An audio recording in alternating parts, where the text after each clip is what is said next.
പാലക്കാട് മുതലമടയിൽ ആദിവാസി യുവാവിനെ പൂട്ടിയിട്ട് മർദ്ദിച്ച സംഭവത്തിൽ പ്രതിയെ പിടികൂടാനാകാതെ പോലീസ്.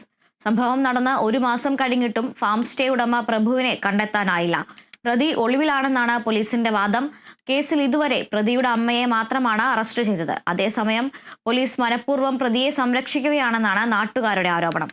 പ്രഭുവിനെതിരെ പരാതി നൽകിയ തുടക്കത്തിൽ തന്നെ കേസ് എടുത്തില്ല എന്നും ആക്ഷേപമുണ്ടായിരുന്നു. ഊർക്കളം വനമേഖലയിലുള്ള ഫാം സ്റ്റേ ഉടമയായ പ്രഭു ആദിവാസി യുവാവായ വെള്ളയനെ അടച്ചിട്ട മുറിയിൽ പട്ടിണിക്കിട്ട് മർദ്ദിക്കുകയായിരുന്നു. 6 ദിവസത്തോളം മുറിയിൽ കിടന്നയാളെ പിന്നീട് പഞ്ചായത്ത് മെമ്പർ കൽപ്പന ദേവിയുടെ നേതൃത്വത്തിൽ പോലീസും നാട്ടുകാരും ചേർന്ന് രക്ഷിക്കുകയായിരുന്നു.